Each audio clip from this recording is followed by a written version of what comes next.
Here's what I'm going to talk about today. You've learned a lot about how the mind impacts the body. You've learned a ton about longevity.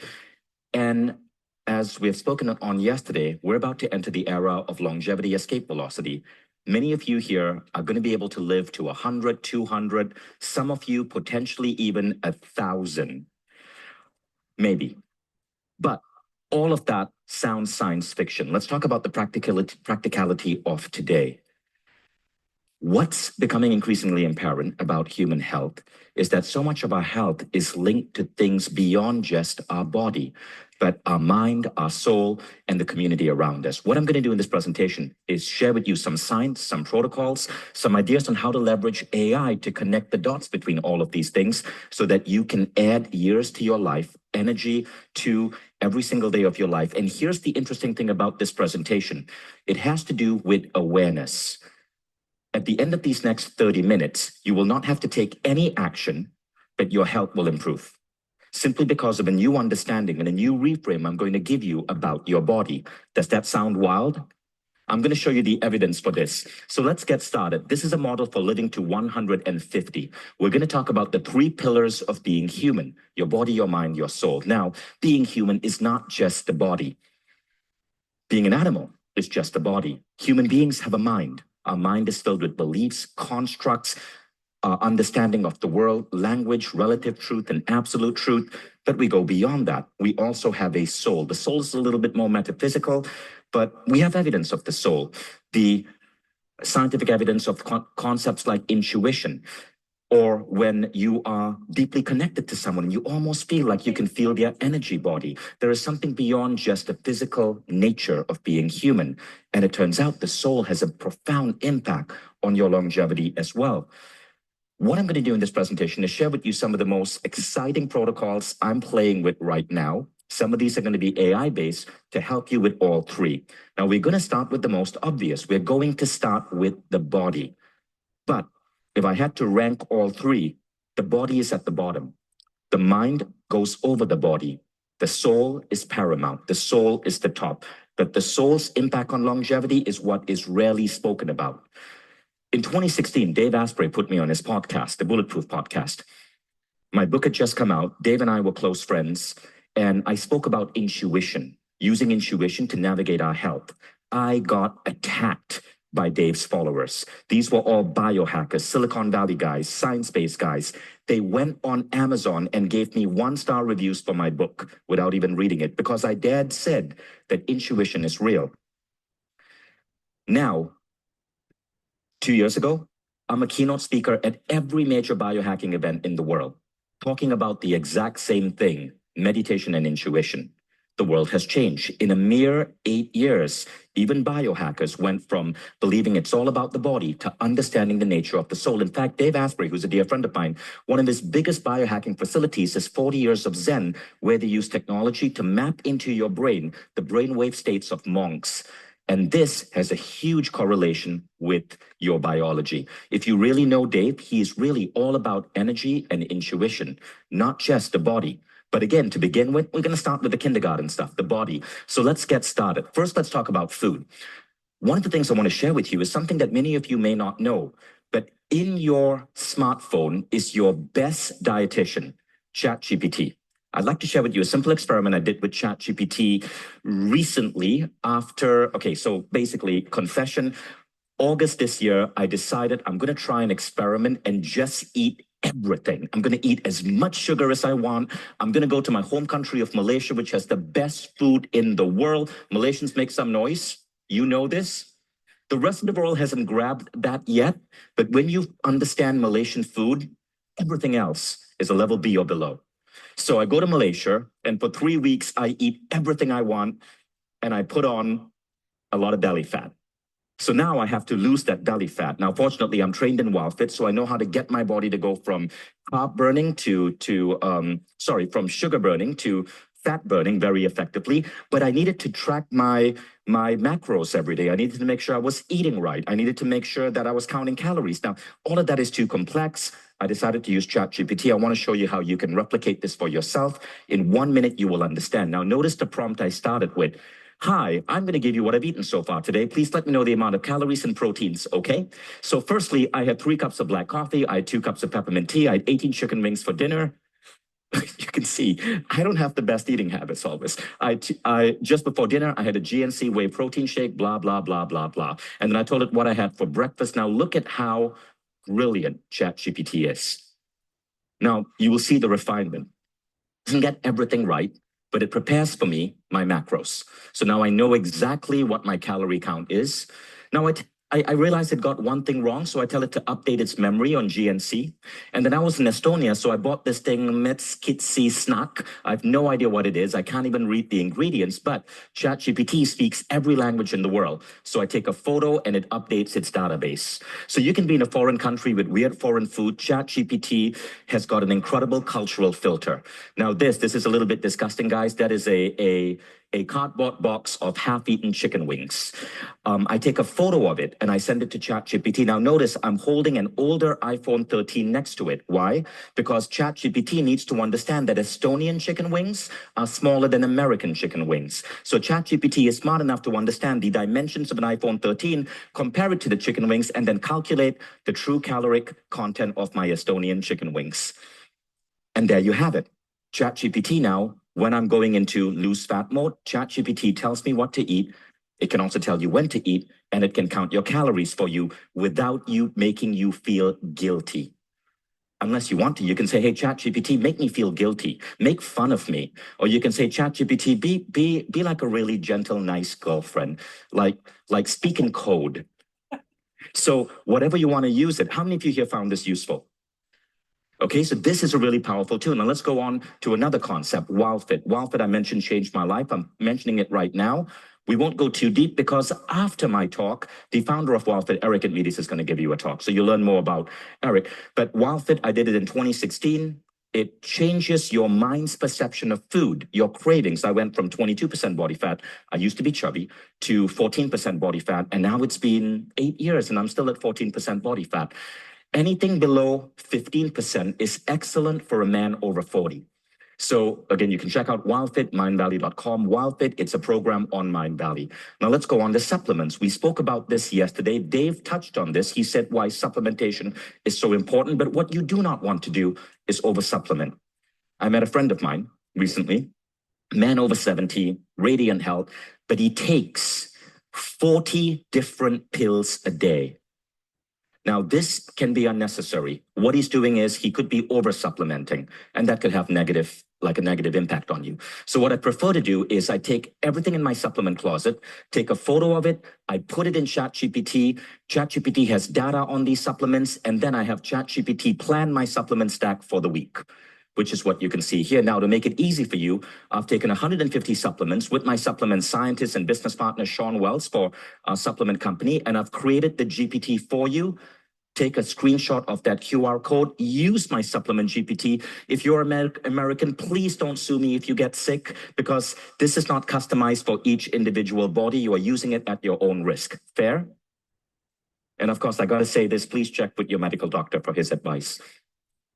And you're not allowed to sue if it doesn't work out, okay? But it can be a useful tool. Now, let's go on to testing. This is also really interesting. Recently, I was told I have to get a blood test, which is very common when you're my age, just to make sure everything is okay. But the blood test data that my doctor gave me, so my Estonian doctor calls me up and he rattles off all of these things and I barely understand. Are there any doctors in the room? I sometimes feel doctors and lawyers speak above normal comprehension so they can charge higher per hourly bills. So what I decided to do is take whatever my doctor said, put it in an Airtable, screenshot the Airtable, stick it into ChatGPT.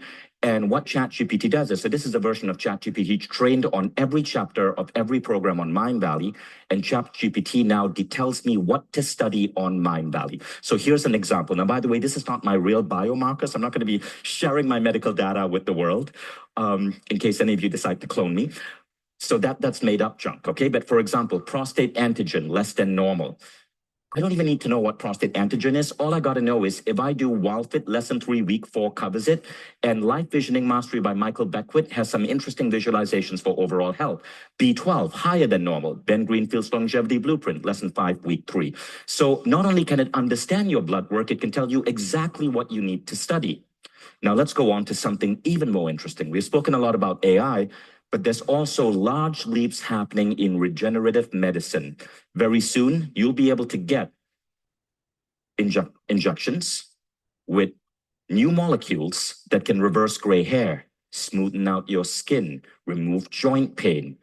I was one of the first people in the world, along with Dave Asprey, to have a full body stem cell makeover. It's a $55,000 surgery. I happened to get it free because the doctor who did it on me, my book had pulled him out of a depression. So I became a guinea pig. If you watch the movie Stem Cell Solution, you will see me knocked out under anesthesia. I also agreed to be filmed for it, like butt naked on a hospital bed with 6 doctors sticking stem cells in me.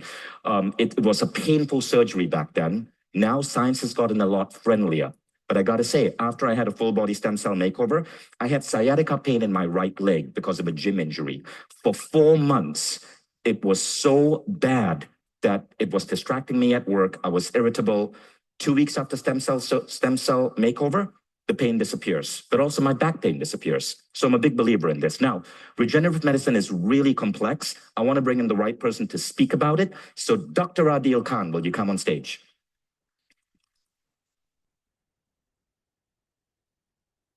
So Dr. Adil Khan is, he's been all over the podcast circuit lately. And his clinic and his work, what he's able to do blows me away.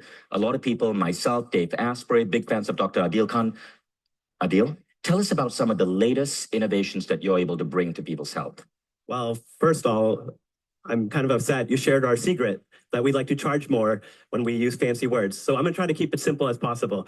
So regenerative medicine is really about using cells, signals, and scaffolds. Is combining those 3 things and to reverse or to prevent disease. So as opposed to using surgery or using pharmaceuticals, we're actually trying to fix the underlying problem and getting your body to heal. We like to say empowering the body's natural healing abilities. Mm-hmm. So what are some of the most exciting therapies that you guys are able to offer right now? Yeah, so as Vishen was saying, he went for this Muse stem cell makeover, and that wasn't that long ago, but the technology over, what is that, 6 years ago, 7 years ago? Back then, you had to inject it everywhere. Now we have these Japanese stem cells, as we like to call them, Muse stem cells, M-U-S-E, and they actually have a homing mechanism. So meaning you can do them intravenously, and they'll find their way to the right area. It almost sounds like science fiction. Wow. But in a clinical trial in Japan, they showed that they could reverse gray hair with 1 infusion. They could help people with disability get off a wheelchair. It's pretty incredible, and that's just 1 infusion.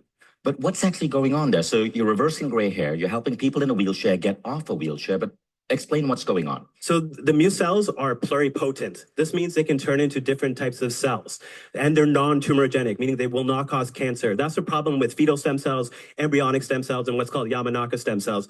Muse stem cells do not cause cancer, but they have the amazing ability to turn into new cells. So if you put them on your face, they can turn into new skin cells. If you put them into your kidney or your liver, they can turn into new kidney or liver cells. Or in the clinical trial they did in Japan, they can turn into new brain cells. So does anybody want to guess Dr. Adil's age? I'm curious. 55. No, I'm joking. No, I don't look 55, I hope. Never mind. We're not going to reveal your age. But I know Dr. Adil's age, and he is younger than he looks. I mean, he looks like a baby. Okay, there was something else you told me. I saw you speak. I saw you being interviewed at Global Citizens Forum, and that's why I asked you to come to pop on our stage for a few minutes. And you spoke about this new therapy that can actually accelerate muscle growth. Explain what's going on there. Yeah, so this is Brian Johnson did this therapy with us. Our company is called MiniCircle. It's the world's first reversible plasmid gene therapy. So we're introducing a new gene into your body. It's called follistatin. It can inhibit myostatin, which is an enzyme that blocks muscle growth. So basically, the more follistatin you have, the lower myostatin, which means you can put on more muscle easier. And it increases strength. And follistatin in animal studies has been shown to increase lifespan by 30%. But most importantly, in humans, if you have more muscle, you're going to have more longevity. Yes. musculature has the highest correlation with longevity. So that is incredible. So an injection of that increases your muscle growth by like what percentage? So Ben Greenfield did it, and he put on 10 pounds of muscle. He was What? I know, and he has before and after in what pictures. period of time? In 6 months. He has a DEXA scan showing that.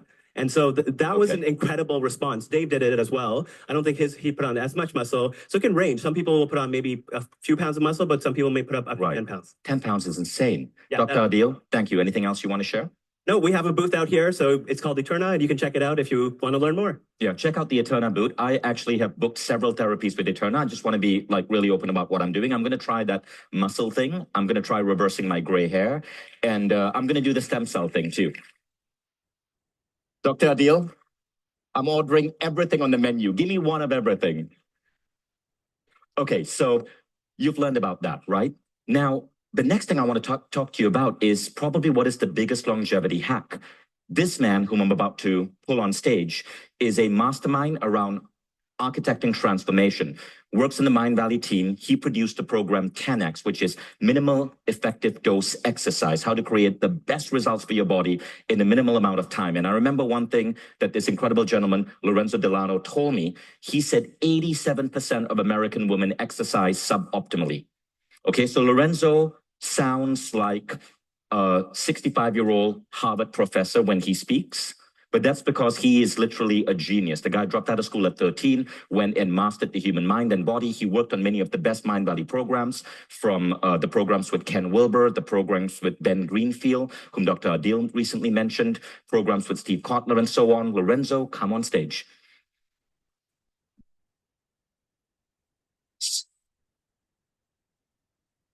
So Lorenzo asked himself this question: what are the 10% of behaviors with exercise that produce 90% of the results? The result is the program 10X Fitness. And Lorenzo, I'd love for you to explain what's going on in this picture, because this is a case study of a US Army veteran that you worked with. Hello, everybody. Yeah, sorry, Vision, what was the question? So that picture over there is, sorry, not Army veteran. That is Mary, a member of the US military. So this is a soldier, right? Yes. And in 6 months, you optimized Mary's exercise, where she had to go to the gym, do exactly what you were telling her to do for 40 minutes a week. 40 minutes a week, that's less than an hour. That's 2 gym sessions, 20 minutes each. This is Mary's transformation. In 6 months, she put on 5 pounds of muscle, lost 40 pounds of fat. Her body fat percentage went from 43 to 23. Her pounds went from 165 to 24. And she is not an ordinary woman. She is in the US Army. What happened over here? Yeah, so guys, what we're looking at here is really a discovery in our psychology and how we approach exercise and how we think about exercise. We're really taught to think that the more work we need to do, the better the results. What you're seeing here is, and what we have found is that the amount that you need to preserve muscle mass and to preserve strength or to get stronger is actually a lot less than what we realize. When I say a lot less, it's not hours. We have found, and research shows, that the amount of stimulation that the muscles need for us to preserve strength, muscle mass, and even bone mass is very, very little. Do you guys want to know how little really it is? So it's not about the time. It's not about what it's 12 minutes. It's about taking each muscle group to failure once a week has been shown. When I say failure, it means that if you're doing, let's say, a push-up and you just go all the way to failure, meaning you can't do another push-up, and you did that once a week, was more than enough for your chest muscles to preserve their strength and muscle mass as we age.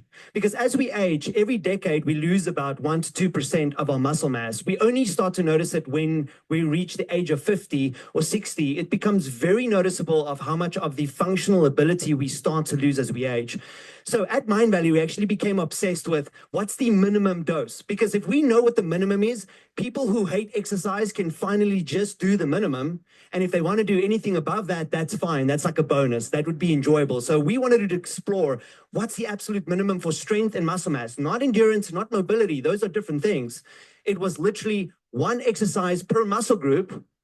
Taking to failure once per week was enough to do that. And when I say enough, what you guys are seeing here is the stimulation of muscle mass of 2 kilograms per month, or is to have the functional ability of a 40-year-old, for someone who hasn't exercised in their entire life, to be able to push pull, and press with the legs equivalent of And someone. how many minutes of exercise per week are we talking?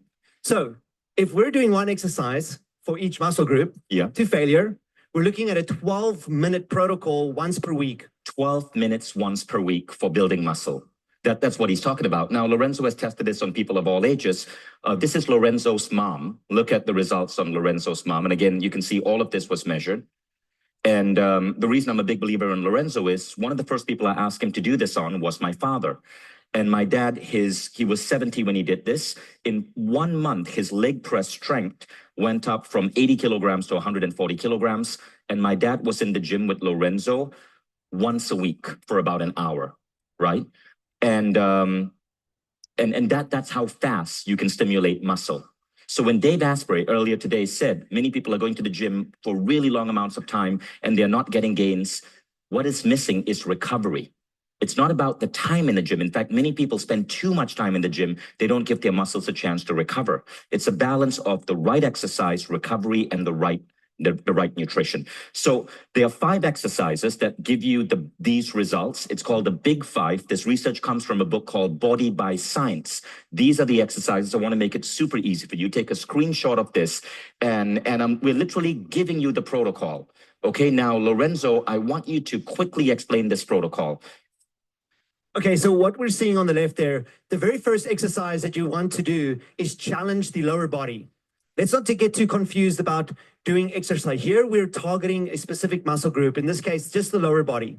I want to maintain the strength in my legs. So you could do a squat. There's many types of exercises that target the musculature of the lower body, but we want to keep it as simple as possible.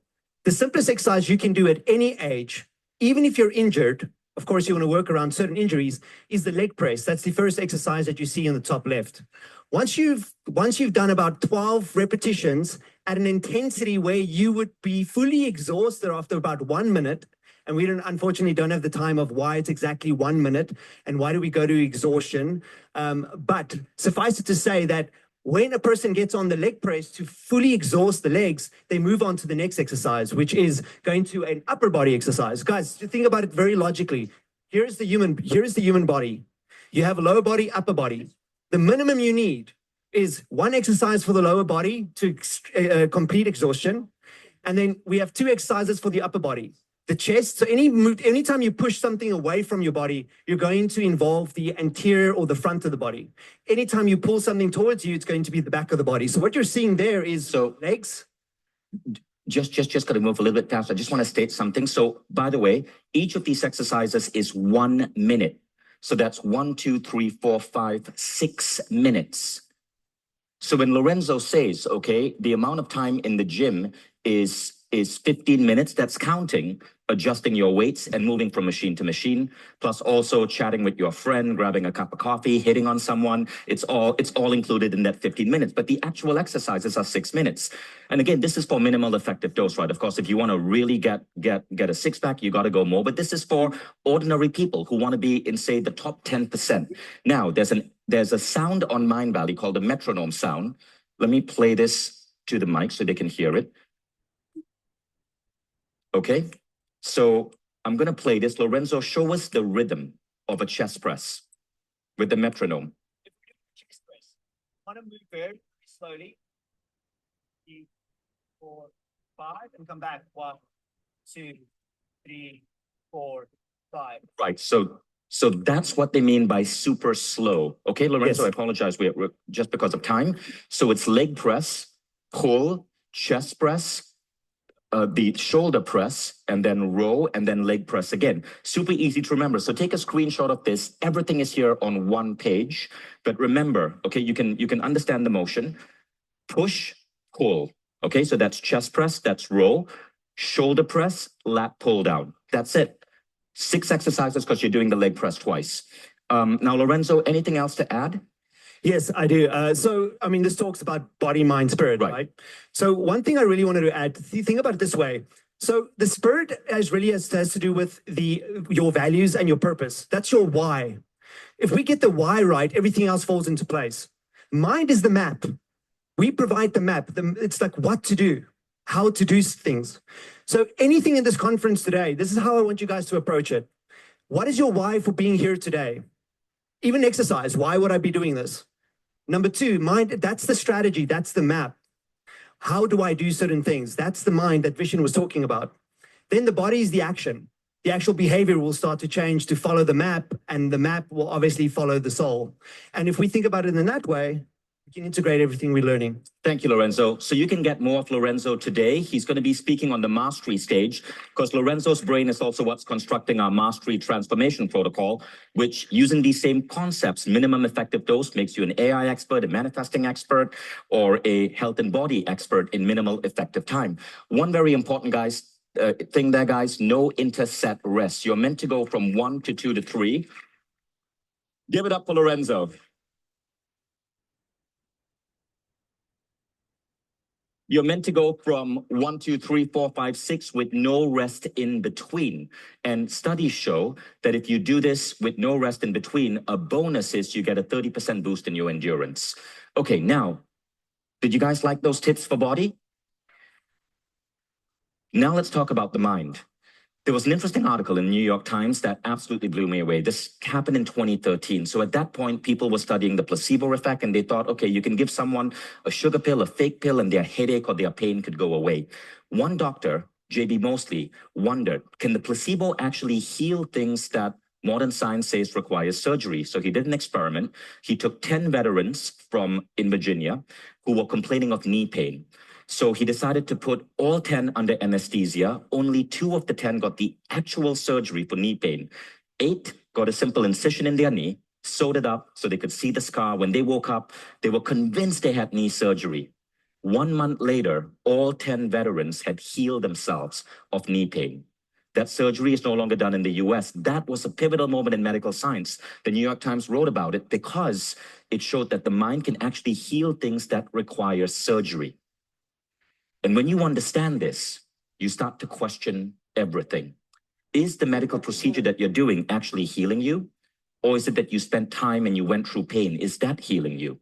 Is that 12-day meditation retreat where you have to sit in silence and have ants crawl around your body and not talk to anyone and meditate, did that actually make you find peace? Or are you finding peace because you put yourself through that BS agony and now you have to justify it to yourself? By the way, I'm completely anti those forms of meditation. I think it's an absolute waste of time. So what the placebo effect suggests is that one can heal the body, even of severe illness, through the mastery of the human mind. Now, the studies get more interesting. I'm putting up Kayali here as an example because Kayali is, well, this is the oud perfume that I'm using, and they are one of our sponsors, Kayali by Mona Katan. There was an interesting study done, again, on the power of the mind. So what they did was they had men walk into a room and speak to a camera and introduce themselves. In another room were a bunch of women, and the women had to rate these men in terms of sexual attractiveness. Okay, so baseline study, the men simply go, they're trying to act all cool, they introduce themselves in front of the camera. Now, for a particular group of men, before they go in front of the camera, the scientists would go, oh, try this cologne, it's really good. And the men would try on the cologne, then they would go and they would do the same thing in front of the camera. What they found really interesting is that the women in the other room, they couldn't smell the men. They were in a different room. They were simply looking at the visual. The men who sprayed on the cologne were actually deemed more sexually attractive. So what was going on? Was it the cologne? It obviously wasn't the smell. It wasn't pheromones. It was the feeling the men had by putting something luxurious on their body. What this tells us is that our confidence, our attitude, and in fact, even our health and our energy change when we put on something that makes us feel good. And it's a very interesting study. Ellen Langer, who's a scientist, did a study with men who were elderly. She took them to a retreat, and the walls in the retreat, the TV shows were all from the 80s to remind these older men who were in their 50s and 60s about their youth. When she made the men feel younger, being in this retreat, just reminding them of their youth, their health markers changed. They actually became healthier. So it seems to be that your mind's understanding of how you look, of how you feel about your age actually influences your age all the way down to your perceived attractiveness. So men, you don't actually need the cologne. I mean, buy Kayali, they're a sponsor, buy tons of it, but it's how the cologne makes you feel. Now, the studies get more interesting. So let's talk about stress. What if I told you that stress is an absolute illusion? There's a famous TED talk by Kelly McGonigal that says new research suggests that stress may only be bad for you if you believe it is bad for you. Yet modern doctors say stress is responsible for 50% of all doctor visits. But what if stress is absolute freaking nonsense that we are creating in our own head in the modern world? So let me share with you this interesting study. A researcher by the name of Jameson at Rochester University noticed that college kids would experience the same biochemical change when they were running onto a football field to play a game or about to sit for an exam. So he said, well, in one situation, they're calling it excitement. In the other situation, they're calling it anxiety. Let's try to see if we can experiment on these students, right? So one of the fun things about working at a university is that you get to experiment on your students. How cool is that? Any professors here? So what Jameson did is he did this experiment on students doing the GRE exam. Two groups. Now, the average score for the GRE exam, which is a graduate exam in the USA, is 709. One group, no change. Average score, 709. The other group, he made them read the sign that was on the exam room hall. And the sign says this: I want you to think about this and understand this. People think that feeling anxious while taking a standardized test will make them do poorly on the test. However, recent research suggests that arousal doesn't hurt performance on these tests and can even help people perform. People who feel anxious during a test might actually do better. This means that you shouldn't feel concerned if you do feel anxious while taking today's GRE test. If you find yourself feeling anxious, simply remind yourself that your arousal could help you do well. That's it. It took 30 seconds. The students who read that sign, their scores went up 9%, from 709 to 770. That's huge. That makes the difference in terms of what university you get in. From a 30-second intervention, reframing stress. So the question is your stress real? Or is it a bullshit story you're telling yourself? The more you start to understand this, the more you start to understand that a lot of your feelings that impact your health, anxiety, stress, it's not real. It's what you're telling yourself. Now, can you change this at the brain level? I'm going to give you a gift that is going to blow your mind. This simple gift is worth the price of this entire event plus times 10. It is Paul McKenna's hypnotic trance meditation. You'll find this in the MindValley app if you're a MindValley member. Search for hypnotic trance. What you want to do is, Paul McKenna is the world's foremost hypnotherapist. Anyone listen to this? See, quite a number of people, right? Most powerful audio on our app. You want to listen to this. Headphones are required because he's using a particular sound technology that speaks to your brain. And you want to listen to this for roughly 7 days in a row. This audio retrains your brain to perceive stress and anxiety in a different way and permanently lowers your baseline stress level. Permanently. It reverses the BS that society, work, the people around you have made you think about stress, and it directly increases your longevity as a result. And all it takes is 23 minutes, 7 days in a row. Go check it out. Now, we've spoken a lot about the mind. Are you guys liking this so far? Now let's go to what is most important, the soul. This is where the real secret is, the soul. The soul is what can have the biggest impact on your longevity and your health, but it's harder to define. So what I want to talk about here is meditation. Now, I'm not a fan of long, boring forms of meditation that have you focus on your breath or, spend 2 years in an ashram somewhere in India. If that's your jam, go for it. But you can get faster results really in a really effective way. You want to have the brainwave states of a monk, which means high amplitude, left-right brain coherence. 40 Years of Zen by Dave Asprey. It's 15 grand. I did that twice. 5 days meditating with electronic equipment that retrains your brain, you get incredible results. we can now generate instant monkhood in human beings, right? You do not no longer need to train in a temple for like decades. We can churn out monks on like a factory, like an efficient factory.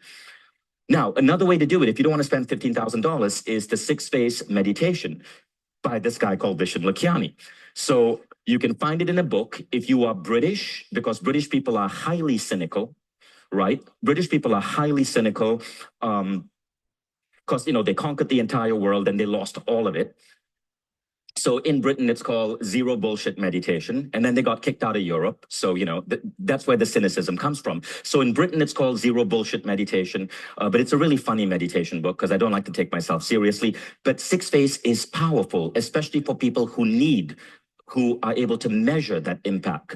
So, for example, the rapper Miguel, in an article in Billboard magazine, spoke about how he does this with his crew before going on concerts because he feels that difference. Bianca Andreescu, she's a 16-year-old girl, attended a class of mine, applied the techniques. Her goal was to defeat Serena Williams and win the US Open. 3 years later, she did. And when the press asked her how she did it, she credited my book and the 6-phase. This is powerful because when you're a tennis player, you see your score. And if you do the 6-phase, your tennis game goes up.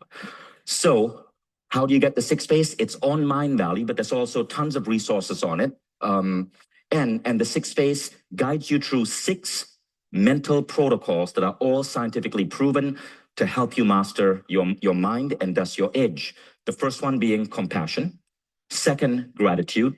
Third, forgiveness. Tons of experiments right now on forgiveness and its impact on the body. If you forgive, if you're able to release all anger, your vertical jump goes up, your endurance goes up, your peace of mind goes up, back pain disappears, you sleep better, anxiety goes down, all from being forgiving. And then the 6-phase goes into visualizing your future, visualizing your perfect day, and then prayer to God or whatever power you believe in. Okay, so it's very simple. So that is a really powerful aspect of the soul. But there's another aspect which I really want to stress, and that is community. And that's why you guys are here. When I looked at the Instagram from a lot of you yesterday and your comments about the event, one of the things I noticed, which I was really happy to see, is many people spoke about the energy in this room and the people they were meeting. How many of you noticed that there's a difference in the energy of a MindValley event, right? Compared to just say a regular personal growth event? I don't think that's the giant stage or whatever. I think it's the people here. The energy comes from the people. Community provides that. And so I want to share with you a little story. I was waking up one day on a weekend, and I wanted to do my regular meditation, which is the 6-phase meditation. So I'm trying to meditate in bed, and my annoying daughter is coming and wanting to like hug me and cuddle with me. And I'm like, Eve, go away. I've got to do the compassion exercise. And then I realized something. I start my compassion protocol in my 6-phase meditation. So the compassion protocol comes from the HeartMed Institute. You see the face of someone you love, you feel the love for them, and then you beam this love in wider concentric circles to everyone in the world. And here I was pushing away my physical daughter so I could imagine myself beaming love to my daughter. So I quit my meditation and I just gave Eve a hug, and I felt parental guilt for the next 90 days. My point is this. Sometimes you want to wake up in the morning and meditate. Sometimes you want to go and do your prayer or your spiritual journey. But more important than all of that, if you truly want to be spiritual, nurture your connection with fellow human beings. All the great spiritual sages say that the essence of spirituality is unity. Unity. Now, unity doesn't mean unity to whatever is that higher power. As Eve mentioned yesterday, God, angels, ancestors, and the universe. That's one form of unity, but this is another form of unity, the people around you. Organize dinner parties, take your friends on a picnic, hug more, have deep, meaningful conversations, get off Instagram, make love, kiss in public. All of these things are the greatest path to unity. And science shows that it will increase your lifespan. Make babies, like hugging your kids, best longevity hack. It's annoying for the first 2 years. I will give you that, right? But after that, if you train them well and if you can afford a really good nanny, it's all good. So do that. Community is the biggest contributor to longevity. Remember the Blue Zone studies? So the Blue Zone studies said that there are all of these things that help certain people in places like Okinawa, like Sardinia, live long. Basically, they found that in these areas, there were 10x as many people who lived to 100 as in regular America. And they had all of these theories. These people walked a lot. These people had moderate drinking of alcohol. So one day I'm on Necker Island with a bunch of entrepreneurs, and we decide, is it really the alcohol? Were we actually fooling ourselves? Because alcohol shouldn't be increasing longevity. So someone knows Dan, the guy who wrote the book, and texts him. And he goes, well, what do you really think? Was it really moderate drinking of alcohol? Dan goes, no, it's the fact that when we drink wine, we're in community. Alcohol is actually killing your brain. But in modern life, often when we are sharing a glass of wine, what we're doing is having a meaningful, deep conversation with someone. It is that that's boosting your longevity. So don't confuse the two. Replace the alcohol with tea or cuddles or whatever. Community is the biggest contributor to longevity. Countries and governments that invest money in creating town squares, in creating things like, say, community runs, they are on the right path. As we move into the age of AI, when work goes down and free time goes up, the most important thing we need to do is step into our spirituality, but not horizontal spirituality, vertical spirituality. Horizontal spirituality is great. Vertical spirituality, feeling unity with the people around you. Now, what I want you to do, even if it feels a little bit uncomfortable, turn around to the person next to you and just give them a hug. You just increase your lifespan by 5 minutes. Thank you, guys. Now,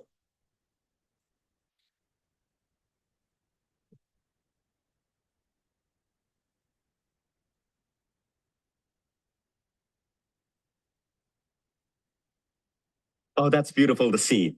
Okay, now what I also want to do, is just share with you like a little video of the 6 app so you can see how to use it to find your friend. I just got a message from someone here that they really found a good match on the 6 app. So I opened my 6 app this morning and I can see that it matched me with Norman Noble, who interestingly is the Chief Technology Officer of my company. Friendship score 65, business score 66. So what I can do right now is I can directly go, click on Norman's profile. I can chat with Norman. So if you open now, you'll see matches. So I can send Norman a little chat and Norman's phone will have a notification. And if he agrees to be my friend, well, if he doesn't, I'm firing him. But if he agrees to be my friend, Norman can say hi back, and then we can arrange to meet up and get to know each other. So we designed this, and by the way, all of this matching is done on an AI analysis of your LinkedIn, okay, and the interest that you chose. And so this is an awesome way to meet new friends, and I hope you guys find other human beings that can increase your longevity without the red wine. So thank you, guys. Remember, your body, your mind, your soul are the real secret to longevity. Thank you. You can keep hugging. Keep hugging. Thank you, Vishnu. Thank you for creating this community for all of us. Can we give him another